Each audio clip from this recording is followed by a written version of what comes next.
আমরা পৃথিবীর সর্বশ্রেষ্ঠ স্থান মসজিদে একত্রিত হতে পেরেছি একমাত্র আল্লাহ পাকের বিশেষ দয়ায় জুমার নামাজ আদায় করার জন্য। এজন্য আমরা সকলেই দিল থেকে কালিমাতুশ শুকুর আদায় করি, আলহামদুলিল্লাহ। সম্মানিত মুসল্লিয়ানে কেরাম, আমি আপনাদের খেদমতে পবিত্র কোরআন শরীফের সূরাতুল বাকারার 129 নম্বর আয়াতে কারিমা তেলাওয়াত করেছি। তেলাওয়াতকৃত আয়াতকে সামনে রেখে আপনাদের সামনে কিছু কথা বলার চেষ্টা করব। আমরা এই কথাগুলো খুব মনোযোগ দিয়ে শুনব, হৃদয়ঙ্গম করার চেষ্টা করব, আমল করার চেষ্টা করব। আল্লাহ যেন আমাদেরকে কথাগুলো শোনার এবং আমলে নিয়তে শোনার তৌফিক দেন, সবাই বলি আমিন। সম্মানিত হাজিরিন, তেলাওয়াতকৃত আয়াতটি হলো মূলত হযরত ইব্রাহিম আলাইহিস সালাতু ওয়াস সালামের একটি দোয়া। হযরত ইব্রাহিম আলাইহিস সালাতু ওয়াস সালাম তিনি যখন বাইতুল্লাহ শরীফ নির্মাণ করেছিলেন ওনার ছেলে ইসমাঈল আলাইহিস সালামকে নিয়ে, বাইতুল্লাহ শরীফের নির্মাণ কাজ সমাপ্ত হওয়ার পরে তিনি আল্লাহর কাছে কতগুলো দোয়া করছিলেন। এর মধ্যে একটি অন্যতম দোয়া হলো আমার তেলাওয়াতকৃত আয়াতটি। এই আয়াতের মধ্যে ইব্রাহিম আলাইহিস সালাম বলেছিলেন, হে আল্লাহ, আপনি আমার ছেলে ইসমাঈলের বংশ থেকে এমন একজন নবী দুনিয়াতে পাঠায়েন, যেই নবী 4টি কাজের মাধ্যমে উম্মতকে হেদায়েতের পথে আহ্বান করবে। 4টা কাজ কি? 1 নম্বর, ইয়াতলু আলাইহিম আয়াতিক। নবীর 1 নম্বর কাজ হলো নবী তার উম্মতকে কোরআনের বিশুদ্ধ তেলাওয়াত শোনাবেন। ওয়া ইউআল্লিমুহুমুল কিতাবা। 2 নম্বর হলো কোরআনের বিধিবিধান, কোরআনের ইলম শিক্ষা দিবেন। 3 নম্বর ওয়াল হিকমাতা, নবীর সুন্নত শিক্ষা দিবেন। 4 নম্বর ওয়া ইউযাক্কিহিম, অপবিত্র আত্মাওয়ালাদের আত্মাকে পবিত্র করে দেবেন। তো এই সূরা বাকারার 129 নম্বর আয়াতে হযরত ইব্রাহিম আলাইহিস সালাম আল্লাহর কাছে 4টা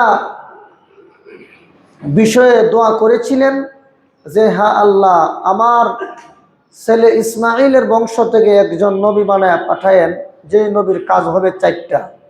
1 নম্বর, তিনি কোরআনের বিশুদ্ধ তেলাওয়াত শোনাবেন। 2 নম্বর, কোরআনের বিধিবিধান শিক্ষা দিবেন। 3 নম্বর, সুন্নত শিক্ষা দিবেন। 4 নম্বর, অপবিত্র আত্মাওয়ালাদের আত্মাকে পবিত্র করে দিবেন। তাহলে এই 4টা কাজ হলো নবীর কাজ। এই 4 কাজ নবীর কাজ। 1 নম্বর, কোরআনের বিশুদ্ধ তেলাওয়াত উম্মতকে শোনানো। এজন্য নবীর প্রথম কাজই ছিল মানুষকে কোরআনের তেলাওয়াত শোনানো। 2 নম্বর, কোরআনের বিধিবিধান শিক্ষা দেওয়া। 3 নম্বর, নবীর সুন্নত শিক্ষা দেওয়া। 4 নম্বর, যাদের আত্মা নাপাক, এই নাপাক আত্মাওয়ালাদের আত্মাকে পবিত্র করে দেওয়া। তো আত্মা নাপাক হয় কিভাবে? আত্মা নাপাক হয়, আল্লাহ তাআলা আমাদের যে শরীর আছে, আমাদেরকে যে আল্লাহ শরীর দান করছেন, আমাদের শরীরের মধ্যে, আমাদের দেহের মধ্যে 2টা অংশ আছে। একটা অংশ হলো বডি, আর একটা অংশ হলো আত্মা। তো মানুষের যে বডিটা, এই বডিটা হলো মাটির তৈরি। আমরা যে দুনিয়াতে যে বডিটা ব্যবহার করতেছি, আমাদের হাত, পা, চক্ষু, যা দেখতেছেন অঙ্গ প্রত্যঙ্গ, সব অঙ্গ প্রত্যঙ্গ মাটির তৈরি। মানুষের শরীর মাটি দিয়া আল্লাহ পাক গঠন করছেন। মানুষের শরীর মাটি দিয়া তৈরি, এই কথারও আবার ব্যাখ্যা আছে। 1 নম্বর ব্যাখ্যা হলো মানুষের শরীর মাটির দ্বারা তৈরি। 1 নম্বর ব্যাখ্যা, সমস্ত মানুষের মূল যিনি আদম আলাইহিস সালাম, আদম আলাইহিস সালামকে আল্লাহ সরাসরি মাটি দিয়া সৃষ্টি করছেন। এই হিসেবে মানুষ মাটির তৈরি। 2 নম্বর হলো মানুষ সরাসরি মাটির তৈরি না, বরং মাটি থেকে যে ফসল উৎপাদন হয়, যেমন আমরা যে খাবার গ্রহণ করি, আমাদের খাবার কিন্তু মাটি থেকে উৎপাদিত হয়। তো মাটির তৈরি খাবার আমরা গ্রহণ করি, সেই খাবার থেকে আমাদের শরীরের মধ্যে রক্ত হয়, এই রক্ত থেকে আমাদের শরীরের মধ্যে বীর্য হয়, ওই বীর্য থেকে আমাদের তৈরি। তাহলে দ্বিতীয় ব্যাখ্যা হলো মানুষ সরাসরি মাটির তৈরি না, বরং মাটি থেকে উৎপাদিত ফসল খায়, ওই ফসল থেকে রক্ত হয়, রক্ত থেকে বীর্য হয়, এই হিসেবে মানুষ মাটির তৈরি। 2 নম্বর ব্যাখ্যা হলো মানুষ যখন মা এবং বাবা উভয়ের শরীরের নাপাক পানি দিয়ে আমাদের শরীর গঠন করা হয়, যেই নাপাক পানি দিয়ে আমাদের শরীর গঠন করা হয়, সেই নাপাক পানির সাথে এই বীর্য থেকে মানুষ যে সৃষ্টি হয়, সৃষ্টি হওয়ার পরে দুনিয়াতে আসার পরে জীবনযাপন করার পর সে একদিন মৃত্যুবরণ করবে। মৃত্যুবরণ করার পরে তাকে কবরস্থ করা হবে, যেখানে তাকে কবর দেওয়া হবে ওইখান থেকে আরেক বিন্দু মাটি এনে ওই 2 বিন্দু নাপাক পানির সাথে ফেরেশতারা মিশাইয়া 40 দিন পর্যন্ত মেহনত করার ফলে ওই নাপাক পানি আর 1 বিন্দু মাটি একটা জমাট বাঁধা রক্তের টুকরায় পরিণত হয়। এই হিসেবে মানুষ মাটির তৈরি। তাহলে আমরা যে শরীর নিয়ে বসে আছি, আমাদের শরীরটা কিসের তৈরি? মাটির তৈরি। আমাদের শরীরের মধ্যে শুধু দেহ আছে এমন না, বরং এর মধ্যে একটা আত্মা আছে। আত্মাটাকে আল্লাহ কোনো পদার্থ দিয়ে সৃষ্টি করেননি। আত্মা হলো সরাসরি আল্লাহর হুকুমের তৈরি। মানুষের শরীর হলো মাটির তৈরি, আর আত্মা হলো আল্লাহর হুকুমের তৈরি। খেয়াল করবেন কথা। মানুষের শরীর যেমন ভাবে মাটি থেকে তৈরি, কিন্তু মাটি থেকে উৎপাদিত ফসল না খাইলে মানুষ বেঁচে থাকে না। আমাদের শরীরটা মাটি দিয়া তৈরি, কিন্তু মাটি থেকে যে ফসল উৎপাদন হয়, ওই ফসল যদি আমরা না খাই তাহলে আমরা কি বাঁচবো মনে করেন? বাঁচবো না। আমরা সবল থাকবো না, সুস্থ থাকবো না। এক সময় না খাইতে খাইতে আমাদেরকে মরতে হবে। যেমন ভাবে মাটির তৈরি শরীর যদি মাটি থেকে উৎপাদিত ফসল আহার না করে, তাহলে এই শরীর আস্তে আস্তে দুর্বল হবে, অসুস্থ হবে, শেষ পর্যন্ত ধ্বংস হইতে বাধ্য। ঠিক তেমনি ভাবে মানুষের রুহুটা যেহেতু আল্লাহর হুকুমের তৈরি, ওই রুহুটাও আল্লাহর হুকুম পালন না করলে আস্তে আস্তে অসুস্থ হতে বাধ্য, আস্তে আস্তে দুর্বল হতে বাধ্য, শেষ পর্যন্ত রুহু ধ্বংস হইতে বাধ্য। আমার কথাটা বুঝতে পারছেন? তা আমাদের শরীরটা কিসের তৈরি? মাটির তৈরি। মাটির তৈরি মানুষ মাটি থেকে উৎপাদিত ফসল না খাইলে যেমন ভাবে মানুষ সুস্থ থাকে না, দুর্বল হয়ে যায়, মরে যায়, ঠিক তেমনি ভাবে মানুষের রুহুটা, আত্মাটা আল্লাহর হুকুমের তৈরি। মানুষ যদি আল্লাহর হুকুম পালন না করে, ওই আত্মাটাও সুস্থ থাকে না, অসুস্থ হয়ে যায়।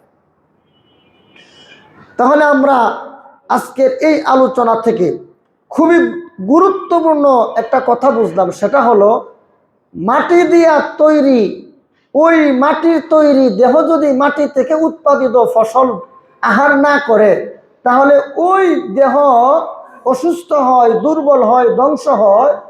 তো আল্লাহর হুকুমের তৈরি যে আত্মা, ওইটাও আল্লাহর হুকুম না মানলে আত্মা অসুস্থ হয়, দুর্বল হয়, শেষ পর্যন্ত ধ্বংস হইতে বাধ্য হয়। তবে শরীরের ধ্বংস আর আত্মার ধ্বংসের মধ্যে ব্যবধান আছে। শরীরের ধ্বংস মানে মরে যায়, পচে যায়, বিনাশ হয়ে যায়, মাটির সাথে মিশে যায়। এটা হলো আত্মার ধ্বংস, শরীরের ধ্বংস। আর আত্মার ধ্বংস, আত্মা কিন্তু পচে না, গলে না। তাহলে আত্মা কি হয়? আত্মা জাহান্নামের উপযুক্ত হয়ে যায়।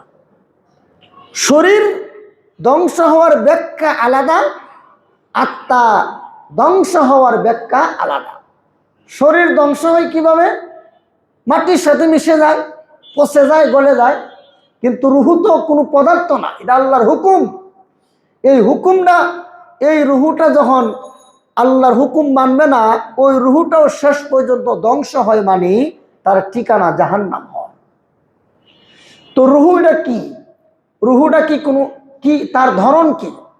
এটা কি দেখা যায় নাকি অনুভব করা যায়? আল্লাহ তাআলা বলেন, ইয়াসআলুনাকা আনির রূহ কুলির রূহু মিন আমরি রাব্বি ওয়া মা উতিতুম মিনাল ইলমি ইল্লা কালিলা। মক্কার কাফেররা এসে নবীকে প্রশ্ন করলো, মুহাম্মদ, রুহু কি? রুহুটা কি? তার মানে হাকিকত কি, বাস্তবতা কি? রুহুটা কেমন দেখতে? তখন আল্লাহ সূরা বনী ইসরাইলের এই আয়াত নাজিল করে বলেন, হে নবী, আপনি তাদেরকে জানায় দেন, তোমরা যে রুহু সম্পর্কে প্রশ্ন করো, এই রুহু কি? আপনি তাদেরকে বলে দেন, রুহু এটা জড় পদার্থ না। রুহু কিন্তু এটা দেহ বিশিষ্ট না, এটা আল্লাহর হুকুম। এই ব্যাপারে দুনিয়ার যত জ্ঞান বিজ্ঞান আছে, সমস্ত জ্ঞান বিজ্ঞান সম্মিলিতভাবে কিয়ামত পর্যন্ত গবেষণা চালাইলেও কোনো মানুষ রুহু কেমন এটা বের করা কোনো মানুষের পক্ষে সম্ভব নয়। এটা আল্লাহর একটা হুকুম। রুহু আপনার দেহের ভিতরে আছে, আপনি দেখতেছেন, কথা বলতেছেন, খাইতেছেন, হাঁটতেছেন, চলতেছেন, হ্যাঁ, শক্তি আছে। রুহু আল্লাহর হুকুমটা যখন বের হয়ে যাবে, তখন চোখে দেখবেন না, হাত নাড়াইতে পারবেন না, পা নাড়াইতে পারবেন না, কথা বলতে পারবেন না, নাক দিয়ে ঘ্রাণ নিতে পারবেন না। তাহলে এই যে আল্লাহর হুকুম রুহু, এই রুহুটাও কিন্তু অসুস্থ হয়। তো রুহু অসুস্থ হয় বিভিন্ন কারণে।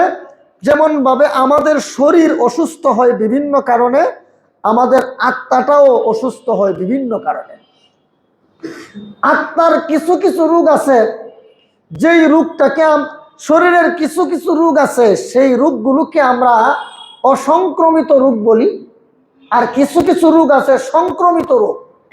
কিছু কিছু রোগ আছে সংক্রমণ হয়, একজনের শরীর থেকে আরেকজনের শরীরে ছড়ায়া পড়ে, এমন কিছু রোগ আছে না? এই সংক্রমিত যে রোগ, এটা একজনের দেহ থেকে আরেকজনের দেহে যায়। যেমন ধরেন, জ্বর একটা রোগ, ঠান্ডা একটা রোগ। হ্যাঁ, এই রোগগুলো একজনের শরীর থেকে আরেকজনের শরীরে ছড়ায়া পড়ে না।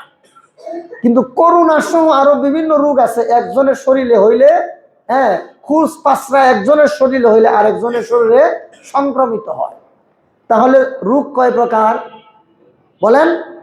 দুই প্রকার। একটা হলো সংক্রমণ, আরেকটা হলো সংক্রমিত রোগ, আরেকটা হলো অসংক্রমিত রোগ। ঠিক তেমনি ভাবে আত্মার রোগও দুই প্রকার। একটা হলো যে আত্মা সে নিজে নিজেই একটা গুনাহ করে, আরেকটা রোগ হলো সে নিজে করে না, আরেকজনের কারণে করে। যেমন ভাবে শরীরের রোগ দুই প্রকার। একটা হলো একটা শরীরের মধ্যে এমনিতেই হয়, কোনো কারণ লাগে না, এমনি জ্বর হয়েছে, এমনি ঠান্ডা হয়েছে, এমনি কাশি, হ্যাঁ। আরেকটা হলো যে না, এমনি হয় নাই, অন্যদের সাথে চলার কারণে এটা হয়েছে। এখন প্রশ্ন যে ইসলাম ধর্মের সংক্রমণ বলতে কি বোঝায়? এক উটের শরীরের মধ্যে রোগ হওয়ার পরে তখন আরো অনেকগুলো উটের মধ্যে রোগ হয়ে গেল। তখন সাহাবায়ে কেরাম উটকে আলাদা করতে লাগলো। আল্লাহর নবী বলেন, ও সাহাবীরা শোনো, তোমরা যে উটকে আলাদা করতেছো, আচ্ছা বলো দেখি, সর্বপ্রথম যে উটের মধ্যে রোগ হলো, ওই উটের মধ্যে রোগটা কোত্থেকে আসলো? এটা তো আর অন্য কারো কাছ থেকে সংক্রমিত হয়ে আসে নাই, তাহলে কিভাবে আসলো? কইটা তো আল্লাহ দান করছে। তো একজনের শরীর থেকে আরেকজনের শরীরে রোগ সংক্রমিত হয়, মানে একজনের শরীর থেকে আরেকজনের শরীরে রোগ এমনিতেই নিজে নিজেই চলে যায় না, এটাও আল্লাহর হুকুমে যায়, এটাও আল্লাহর হুকুমে যায়। তাহলে একটা হলো সংক্রমিত রোগ, আরেকটা হলো অসংক্রমিত রোগ। সংক্রমিত রোগ নিজে নিজে হয়, আর অসংক্রমিত রোগ নিজে নিজে হয়, আর সংক্রমিত রোগ একজনের শরীর থেকে আরেকজনের শরীরে ছড়ায়। ঠিক তেমনি ভাবে আত্মার রোগও এইরকম। দেখবেন নামাজ পড়তেছে না, এটা অনেক সময় দেখা যায় সে নিজে নিজেই নামাজ পড়ে না, শয়তানের ধোঁকাত পড়ে, নফসের ওয়াসওয়াসায় পড়ে, সে হয়তো নিজে নিজেই নামাজ পড়ে না। কিন্তু দেখবেন একটা ছেলে খুব ভালো, খুব ভালো, সে কোনো খারাপ কাজ করে না, হঠাৎ নামাজও পড়ে, হঠাৎ এবং মুরব্বীদেরকে সালামও দেয়। হঠাৎ করে দেখা যায় যে এই ছেলেটা মসজিদে আসে না, নামাজ পড়ে না, চেহারা সুরত আগের মতো নাই, হ্যাঁ, বাপ চুল কাটার ভঙ্গিময় অন্যরকম, হ্যাঁ, তার চলাফেরা অন্যরকম। পরে খোঁজ খবর নিয়ে দেখা যায় এই ছেলেটা আসলে আগে ভালো ছিল, কিন্তু এলাকার মহল্লার কিছু টুকাই পোলাপান, কিশোর গ্যাং পোলাপান, ইয়াবাকুর বাবাকুর পোলাপাইনের ফান্দে পড়ে এই ছেলেটা এখন আর আগের মতো মসজিদে আসে না। আগে তো সে নেশা বলতে কিছু বুঝতোই না, এখন সে সিগারেটও খায়, নেশাও খায়, ইয়াবাও খায়, বাবাও খায়, মানুষকে সালাম দেয় না, মুরব্বীদেরকে সম্মান করে না, বরং কথাবার্তা বলে বেয়াদবের মতো। তাহলে বোঝা গেল এই ছেলে আর আগের ছেলে রয় নাই, সে এখন নষ্ট হয়ে গেছে। আর নষ্ট যে হয়েছে সে নিজে নিজে হয় নাই, ওই আরেকটার কারণে সে সংক্রমিত হয়েছে। জোরে কোন ঠিক কিনা? তাহলে দেহের শরীর যেমন দুই প্রকার, আত্মার দেহের রোগ যেমন দুই প্রকার, আত্মার রোগও দুই প্রকার। দেহের রোগ সংক্রমিত হয়, সংক্রমিত রোগ হয়, আবার অসংক্রমিত রোগ হয়। আত্মার রোগও ঠিক এই রকম যে একজন এমনি দেখা যায় অনেক কাজ আছে সে নিজে নিজেই করে, সে নিজের নফসের ওয়াসওয়াসায় পরে করে, অথবা শয়তানের ধোঁকাত পরে করে। আর কিছু কিছু লোক আছে যে নিজে তো খারাপ কাম করেও আরেকজনের ফান্দে পরেও অনেক সময় অন্যায় অপরাধ করে থাকে। তাহলে আপনারা কি বুঝলেন? দেহের কি বলেন, দেহের এই যে দেহের মধ্যে যে রোগ হয়, এই রোগের চিকিৎসা করা দরকার কিনা বলেন? আমার কথা কি বুঝেন না?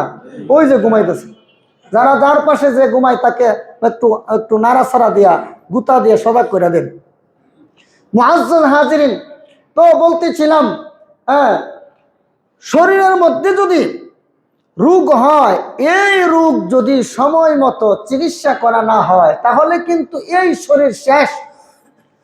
আর একজন মানুষ যত বড় ডাক্তারই হোক, তার যদি রোগ হয়, এই রোগ কিন্তু আবার অন্য ডাক্তার দিয়ে করানো লাগে। মনে করেন একজন সার্জন, মেডিসিন বিশেষজ্ঞ সার্জন, তার দেখা গেল অনেক বড় একটা রোগ হয়ে গেল, এখন সে কি এই রোগের চিকিৎসা অপারেশন নিজে নিজে করতে পারবে? করতে পারবে না। তাহলে কি করতে হবে? আরেকজন সার্জন দিয়া তার সার্জারি করতে হবে। ঠিক তেমনি ভাবে আপনি যত বড় জ্ঞানী হন, আপনি যত বড় পণ্ডিত হন, আমি যত বড় আলেম হই, আমি যত বড় বুজুর্গ হই, আমার দেহের মধ্যে, আমার কলমের মধ্যে অনেক রোগ আছে, যেই রোগের চিকিৎসা আমি নিজে করা সম্ভব না, আমার চেয়ে আরো বড় আলেম বুজুর্গ তার কাছে গিয়ে আমার কলমের চিকিৎসা করাইতে হবে। আজকে দেখেন সরকারি উদ্যোগে বিভিন্ন থানায় হাসপাতাল আছে, জেলায় জেলায় হাসপাতাল আছে। এতগুলো হাসপাতাল কেন? একমাত্র দেহের চিকিৎসার জন্য। কিন্তু আজ পর্যন্ত দেখছেন কি সরকারি উদ্যোগে মানুষের কলবের চিকিৎসার জন্য এমন উদ্যোগ গ্রহণ করা হয়েছে যে প্রত্যেক থানায় মহল্লায় কলবের চিকিৎসার জন্য অনেক একজন ডাক্তার আছে। সেই ডাক্তারের কাছে যাওয়ার জন্য সরকার বাধ্য করে, অথবা বলে যে তোমরা ওখানে গিয়ে চিকিৎসা গ্রহণ করো, এমনটা দেখবেন না। আমাদের দেশে, শুধু আমাদের দেশ না, সারা পৃথিবীতে দেহের চিকিৎসার অভাব নেই। বাংলাদেশের চিকিৎসা না হলে ইন্ডিয়া যায়, ইন্ডিয়া ব্যর্থ হলে সিঙ্গাপুর যায়, সিঙ্গাপুর ব্যর্থ হলে লন্ডনে যায়, লন্ডনে ব্যর্থ হলে আমেরিকায় যায়, আমেরিকায় ব্যর্থ হলে আর যাওয়ার কোনো জায়গা নাই। কারণ এরা হলো পৃথিবীতে সর্বদিক থেকে উন্নত। সর্বদিক থেকে উন্নত থাকলেও একটা জিনিসের খুব অভাব, এটা হলো এদের চরিত্র বলতে কিছু নেই। জোরে কোন ঠিক কিনা? একটা মেয়ে খুব সুন্দর, হ্যাঁ, সুন্দরের অভাব নাই, রূপের অভাব নাই, গুণের অভাব নাই, মেয়েটাই তো সুন্দর, পুরা ঢাকা বিভাগের মধ্যে 1 নম্বরের ছাত্রী, মানে হাতের কাজ কোনোটা বাদ নেই। রান্না কোন প্রকারের রান্না চান, সব সে রান্না করে দিতে পারে, এবং তার হাতের রান্না এত মজা যে তার হাতের রান্না কেউ খাইলে আর ভুলতে পারবে না। এত সুন্দরী, এত রূপবতী, এত গুণবতী মেয়ে, কিন্তু একটা দোষ, মেয়েটা রাত্রে সন্ধ্যা হইলে কই যে যা আসে সকালে, রাত্রে কই যা আসে কোন সময়? সকালে। আচ্ছা বলেন, এত রূপবতী, এত গুণবতী, এত এত রাধুন, এত সুন্দর রান্না করতে পারে, এই মেয়ের কোনো চাইরানা পয়সা দাম আসেনি? আরো জনে কান। যেমন ভাবে এত গুণ সম্পন্ন মেয়ে, এত গুণ, যেই গুণের জন্য বাহবা পাওয়ার উপযুক্ত, কিন্তু তার মধ্যে এমন একটা গুণ আছে যেই গুণের কথা শুনলে বাহবা দূরের কথা, মানুষ সিসি করব, তাকে ধিক্কার জানাবে। কেন? কহের চরিত্র নাই। ঠিক তেমনি ভাবে আমেরিকা বলেন আর লন্ডন বলেন, এদের সব আছে, কিন্তু একটা জিনিস নাই, এটা হলো এদের চরিত্র বলতে কোনো কিছু নেই। এরা রাস্তায়ও জিনা করে, যেখানে সেখানে, ওরা পার্কে, রেস্তোরাঁয়, সব জায়গায়, সমুদ্র সৈকতে, এরা যেখানে মন চায় সেখানে জিনা করতে পারে। তাহলে কি বুঝলেন? এদের চরিত্র বলতে কিছু আসেনি। তাহলে এরা যে এত অসভ্য আর বর্বর, এরা যে এত নোংরা, কারণ কি? একমাত্র কারণ হলো তারা জগতের সব অর্জন করছে, কিন্তু কলবের চিকিৎসা গ্রহণ করে না। জোরে কোন ঠিক কিনা? আমরা দেশে কিছু ভেরি মডার্ন আলেম আছে, ইসলামিক স্কলার। আগে বলা হয়তো মাওলানা, আল্লামা, মুহাদ্দিস, মুফাসসির, এখন ইসলামিক স্কলার কয় কিনা? কি বলেন? বহুত ইসলামিক স্কলার আছে, দেখবেন ল্যাপটপ সামনে নিয়ে বয়ান করে, ল্যাপটপ সামনে নিয়ে আবার অনেক সুন্দর ভাষায় বয়ান করে, মানুষ মনে করে বহুত বড় আলেম। আর যদি একটা ওই যে বিভিন্ন মাদ্রাসার দর্শি কিতাবের, বিভিন্ন কিতাবের এক লাইন এবারত যদি বলা হয় যে জের জবর নাই, আবার পাশে হাসি আছে, যদি কয় যে মৌলবী যে হয়েছে একটু হইরা শোনাওছ, দেখবেন ফাইজামা গরম হয়ে যাব। আমরা ইডিরে ইসলামিক স্কলার বলি। এই সমস্ত স্কলার, এগুলো মুসলমানদের পরিভাষা না, এগুলো পাপিষ্টদের পরিভাষা। আমরা এখন এতই মডার্ন হয়ে গেছি যে আমরা সর্বক্ষেত্রে এমন কিছু পরিভাষা ব্যবহার করি যে পরিভাষাগুলো আসলে ইসলামিক পরিভাষা নয়। আমরা তো ইসলামরে জবাই করতে করতে একদম শেষ করে দিছি। শেষ পর্যন্ত আমরা এমন কিছু পরিভাষা ব্যবহার করি যে পরিভাষাগুলো মূলত আমাদের নয়, এটা তাদের পরিভাষা। কিন্তু দুঃখজনক হলো সত্য, এরা আমাদের পরিভাষা ব্যবহার করে না, আমরা তাদের পরিভাষা ব্যবহার করি। তো মুআজ্জাজ হাজিরিন, তো এত কিছু দুনিয়াতে থাকা সত্ত্বেও মানুষ এত নোংরা কেন, এত বর্বর কেন? কয় সব আছে, কিন্তু তার দেহে, তার কলবের চিকিৎসা করা হয়নি। তো এই কলবের চিকিৎসা, আপনি মুফতি হইল, আপনার কলবের চিকিৎসা দরকার। মুহাদ্দিস হইল, কলবের চিকিৎসা দরকার। আপনি তাহাজ্জুদ গুজার, আপনারও কলবের চিকিৎসা দরকার। আপনি খুব বড় বুজুর্গ, আপনারও কলবের চিকিৎসা দরকার। কলবের চিকিৎসা দরকার নাই একমাত্র নবীদের। কলবের চিকিৎসা দরকার না একমাত্র নবীদের। কেন? তাদের কলব পুত পবিত্র, তাদের কলবের মধ্যে কোনো গুনাহ নাই। সমস্ত নবীগণ মাসুম, বেগুনাহ। অতএব কলবের চিকিৎসা আমাদের সবার করা দরকার। আজকে আমরা কেউ কাউকে মানি না। মানা যে কি জিনিস, ভক্তি, শ্রদ্ধা, মানা যে কি জিনিস, সমাজ থেকে একেবারে উঠে গেছে। আর কয় যে উনারে মানবো কেন, উনার থেকে কি আমি কম? উনাকে মানবো কেন? এই যে মানামানির মাদ্দা না থাকার কারণে দেশে যত অশান্তি, অরাজকতা, ফিতনা ফাসাদ হচ্ছে, একমাত্র না মানার কারণে।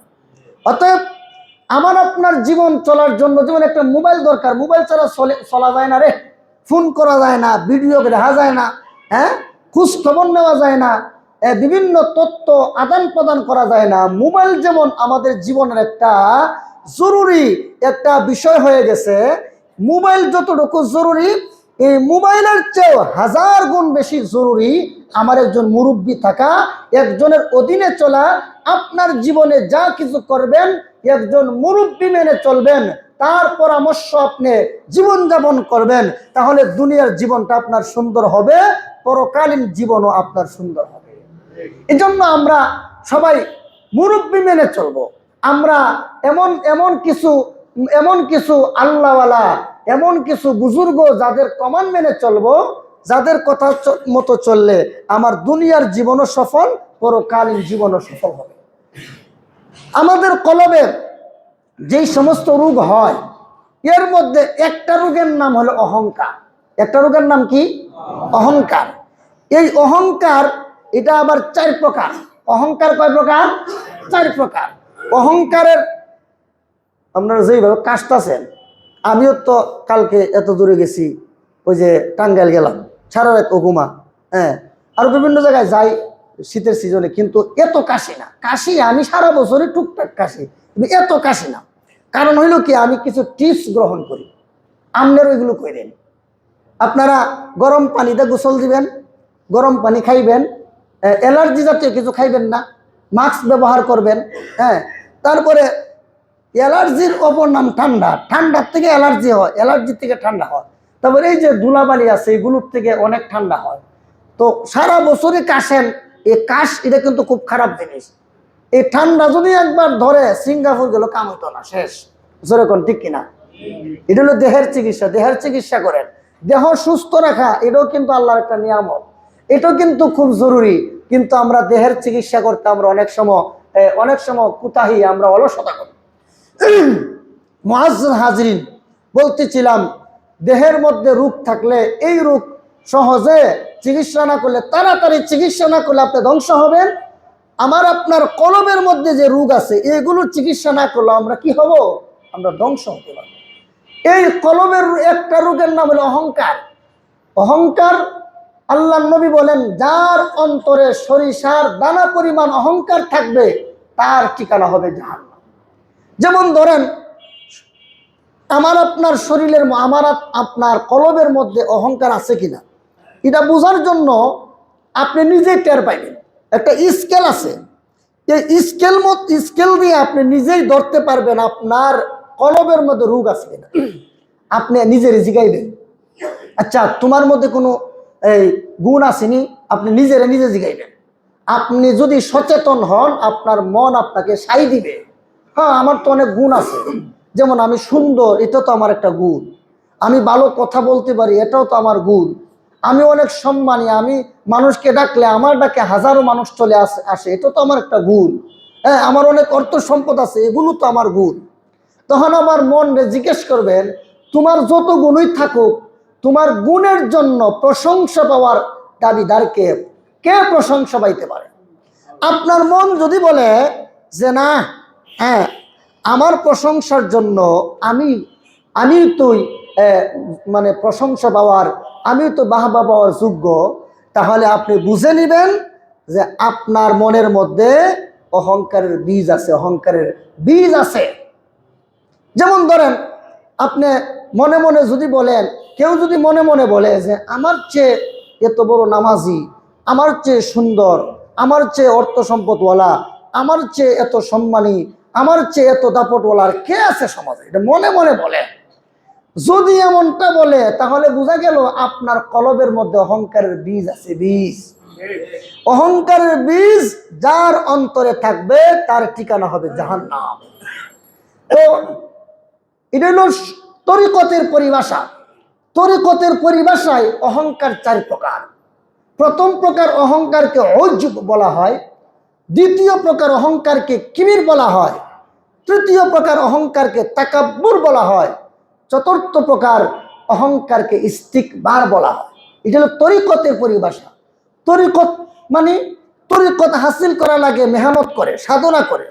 আমাদের দেশে ভণ্ড বেদাতীদের একটা সংগঠন আছে, তরিকত ফেডারেশন, আসেনি? ওই যে কি মাইজ ভান্ডারে যে একটা এমপি আছিল, এর দলের নাম কি? তরিকত ফেডারেশন। আচ্ছা, ফেডারেশনে কি তরিকত হাসিল হয়? কি বলেন? ফেডারেশন দিয়ে তরিকত হাসিল হয় না, তরিকত হাসিল করতে হয় মেহনত করে। এই তরিকতপন্থীরা দেখবেন বাংলাদেশ দেশ রক্ষার আন্দোলনে তরিকতপন্থীদেরকে পাবেন না, ইসলাম রক্ষার আন্দোলনেও তরিকতপন্থীদেরকে পাবেন না। এই সমস্ত তরিকতপন্থীরা মূলত ছিল ইংরেজের তৈরি। এই জন্য এরা দেশ রক্ষার আন্দোলনও নাই, ইসলাম রক্ষার আন্দোলনও তারা নাই, আছে শুধু দালাদালি করার আন্দোলনে। এই তরিকত হাসিল করতে হয় মেহনতের দ্বারা। তাহলে আমাদের শরীরের মধ্যে যে অহংকার, এই অহংকারের স্তর করা, আরো জোরে বলেন, 4টা। আরো সহজ করে বলি, অহংকারের বীজ, অহংকারের চারা, অহংকারের গাছ, অহংকারের ফসল। বলেন অহংকারের স্তর করে বলেন, বলেন কি কি আপনারা বলেন।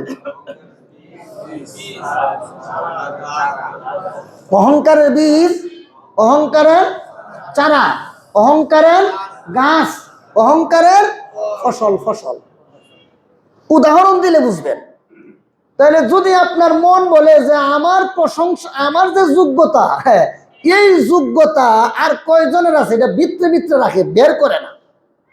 এখন যদি দেখা যায় উনি মুখ দিয়ে প্রকাশ করে যে আমার মতো পয়সাওয়ালা, আমার মতো সম্মানী, আমার মতো আলেম, আমার মতো মুফতি, আমার মতো শেখুল হাদিস, আমার মতো ব্যবসায়ী, হ্যাঁ আমার মতো এই সেই, সমাজে দেশে আর কয়জন আছে, এটা মুখ দিয়ে প্রকাশ করে।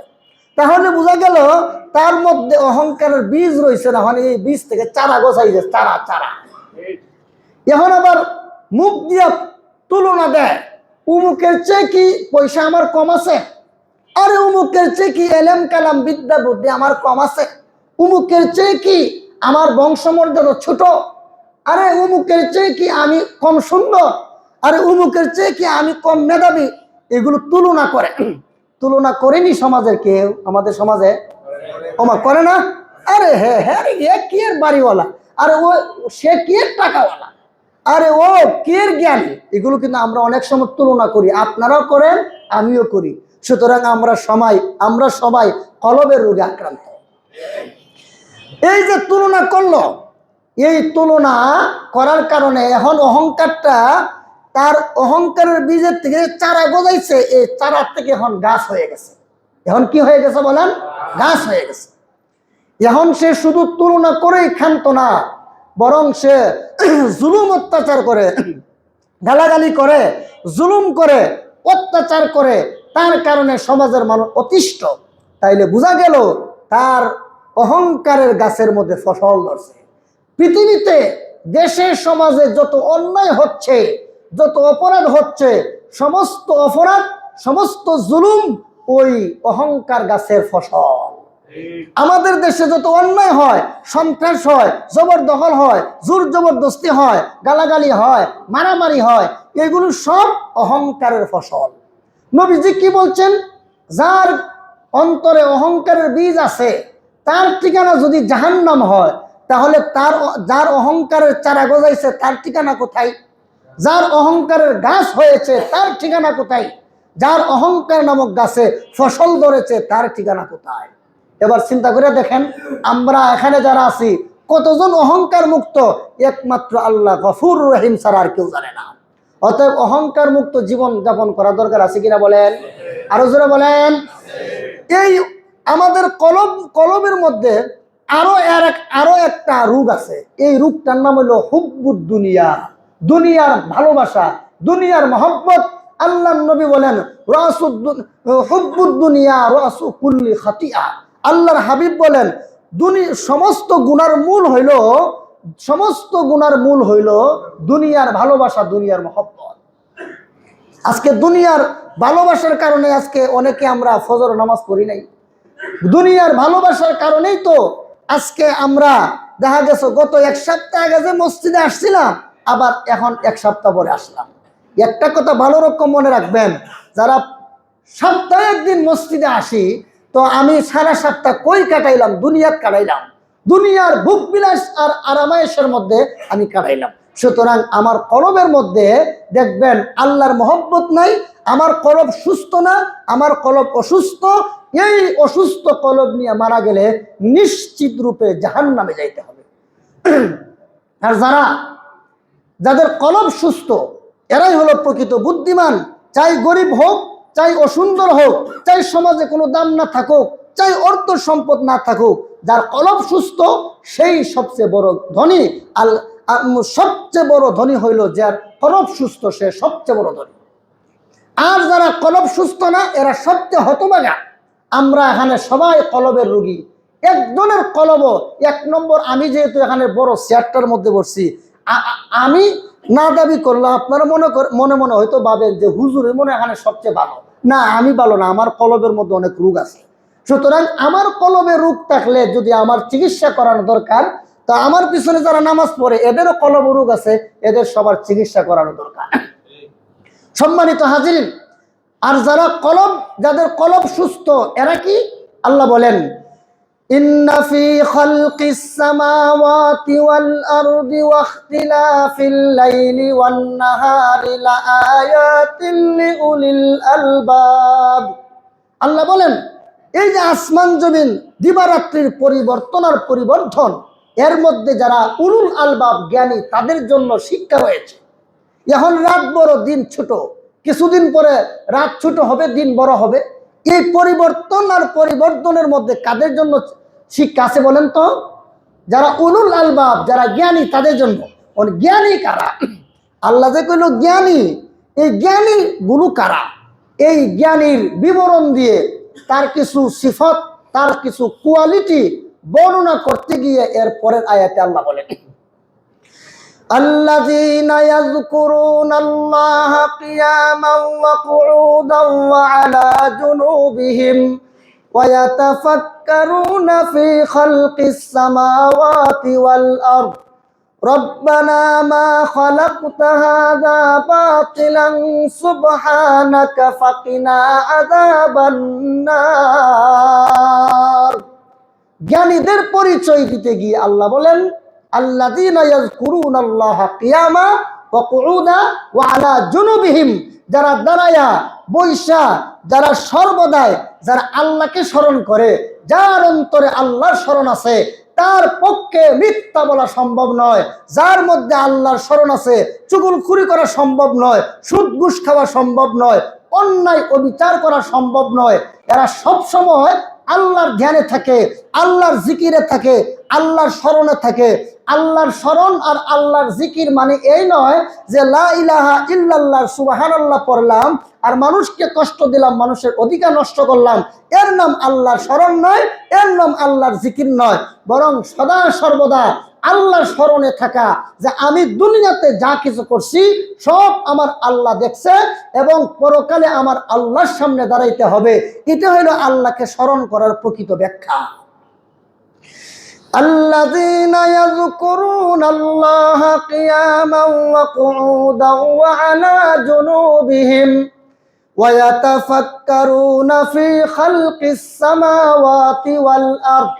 আসমান আর জমিন নিয়ে চিন্তা করে। আহা, বহুত চায়ের দোকানে বসে, রাস্তাঘাটে, মিছিলে বহুত তো নেতার গুণগান গাইলেন। বাবা, আমার নেতা অমুক, আমার নেতা তমুক। নেতায় তো তোমার কিচ্ছুই দেয় নাই। যাদের জন্য ঘুরেন ফিরেন, ওই নেতার সাথে জিন্দগিতে একবার হ্যান্ডশেক করতে পারবেন না। ওই নেতার সাথে এক কাপ চা খাওয়ার সৌভাগ্য কারো হবে না। এখানে আমরা যারা আছি, হ্যাঁ, যারা যেই দলই করে, ওই দলের মূল নেতার সাথে কোনোদিন এক কাপ চা খাইতে পারবেন? তাহলে হের পিছনে এত ঘুরেন কেন? ওর জন্য এত মিছিল করতে হবে কেন? আল্লাহ বলেন, যারা প্রকৃত জ্ঞানী, এরা দুনিয়ার ফাসিক ফুজ্জার, তাদের পিছনে ঘুরবে না। ওয়ায়াতাফাক্কারুনা ফি খালকিস সামাওয়াতি ওয়াল আরদ, সত্যিকারের বুদ্ধিমান তো তারা, যারা সদা সর্বদা আসমান জমিনের সৃষ্টি নিয়ে যারা চিন্তা করে, আসমান এত বড়, এত বিশাল আকাশ যিনি বানাইছেন তিনি কত বড়, তার ক্ষমতা করো। এই পৃথিবী, বিশাল পৃথিবী যিনি সৃষ্টি করেছেন সেই স্রষ্টা মহান আল্লাহ, তিনি কত বড়, তার ক্ষমতা কত বড়, আমার আল্লাহর ক্ষমতা কত বড়, এইগুলো নিয়ে আলোচনা করেন। সব জায়গায় এগুলো নিয়ে আলোচনা করেন। এগুলো তো নাই। ফাসেক ফুজ্জার, নামাজ পড়ে না, আল্লাহর পাওনা দেয় না, বন্দার পাওনা দেয় না, ওই সমস্ত ফাসেক ফুজ্জারদের পিছনে পড়া আমার আর আপনার জীবন শেষ। আর যারা জ্ঞানী, এরা আর কি বলে, রব্বানা মা খালাকতা হাযা বাতিলান সুবহানাক, আল্লাহ আপনি যা সৃষ্টি করছেন অনর্থক, অপ্রয়োজনে, নিষ্প্রয়োজনে কোনো কিছুই তো আপনি সৃষ্টি করেন নাই। ওয়াকিনা আযাবান নার, ও আল্লাহ আপনি আমাদেরকে জাহান্নাম থেকে মুক্তি দান করেন।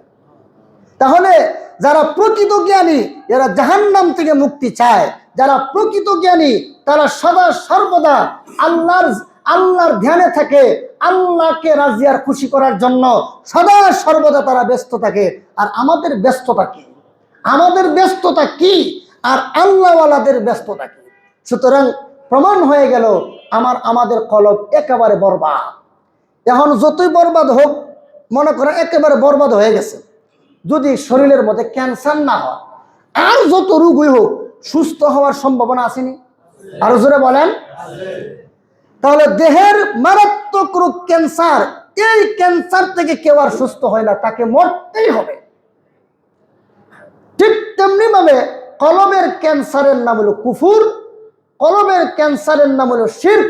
যার কলব শিরকে আক্রান্ত, যার কলব কুফুরে আক্রান্ত, সেই কলব আর কোনোদিন সুস্থ হবে না, সে ধ্বংস হইতে বাধ্য, সে জাহান্নামী দুনিয়াতেই সাব্যস্ত হয়ে গেছে।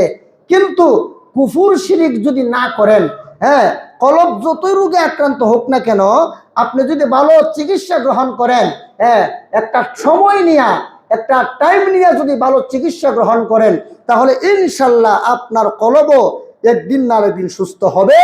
যেদিন আপনার কলব সুস্থ হবে, সেদিন আপনি এত আল্লাহর কাছে পবিত্র হবেন। আল্লাহু আকবার। আল্লাহর নবী বলছেন, ও আবু বকর, জানো তুমি যখন মরে যাইবা, তোমার কানের কাছে এটা আজরাইল এই আয়াত পড়বার বলবে। কি আয়াত? আল্লাহ রসুল আয়াত পড়ে শোনাইছেন। এবং হযরত আবু বকরের সিদ্দিকের ইন্তেকালের সময় হযরত আজরাইল আলাইহিস সালাম কানে ওই আয়াত পড়ছেন। আপনিও যদি আল্লাহওয়ালা হন, কলব পবিত্র হয়, তাহলে আপনার কানের কাছে এসে আজরাইল এই আয়াত পড়বে। আয়াতটা কি? আল্লাহ বলেন, ইয়া আইয়াতুহান নাফসুল মুতমাইন্নাহ ইরজিই ইলা রাব্বিকি রাদিয়াতাম মারদিয়াহ ফাদখুলি ফি ইবাদি ওয়াদখুলি জান্নাতি। আল্লাহ ফেরেশতারা বলবেন, ও প্রশান্ত মন, ইরজিই, ফিরে আসো। কোথায় ফিরে যাব? ইলা রাব্বিকি, তোমার রবের দিকে, রাদিয়াতাম মারদিয়া, এমত অবস্থায় যে তুমিও আল্লাহর প্রতি খুশি, আল্লাহও তোমার প্রতি খুশি। এরপরে ফাদখুলি ফি ইবাদি ওয়াদখুলি জান্নাতি। এই আয়াতের মধ্যে একটা রহস্য আছে, রহস্যটা বুঝবেন। সেটা হলো, আল্লাহ বলছেন ফাদখুলি ফি ইবাদি, এর অর্থ কি? আল্লাহর নেককার বান্দাদের অন্তর্ভুক্ত হও। আল্লাহর নেককার বান্দাদের অন্তর্ভুক্ত হও, হলে কি হবে? ওয়াদখুলি জান্নাতি, তাহলে তুমি জান্নাতি। তাহলে জান্নাতে যাওয়ার জন্য কাদের অন্তর্ভুক্ত হতে হবে? আরো জোরে বলেন। সবাই কয় না। আমার যদ্দূর বুঝানির ক্ষমতা ছিল বুঝাইছি। এখন যদি আপনারা মনে করেন যে আমি যদি হুজুরের সাথে সাথে কই, তাহলে হুজুরের দামটা বাড়াই দিলাম, হুজুরের কথা মতো আমার মুখটা খুললাম, কেন আমি হুজুরের কথা মতো আমার মুখ খুলতে হবে? ভাই, আপনার ফাওয়াদুরে কই আপনি মুখ খুললেন না, আমার দাম বাড়ানোর দরকার নেই। তবে মনে রাখেন, এই কথাগুলো যে আমরা আপনাদেরকে বুঝাইতেছি, একদিন এত কান্না কানবেন, তখন কানবেন, চোখ দিয়ে পানি আসবে, শরীর দিয়ে রক্ত আসবে, পুজ আসবে, কোনো কাজ হবে না। আল্লাহ কইব, রক্ত, পুজ, পানি তিনটা একত্রিত করে মিশাইয়া গাছাক বানাইয়া সব পেরে খাওয়াই দাও।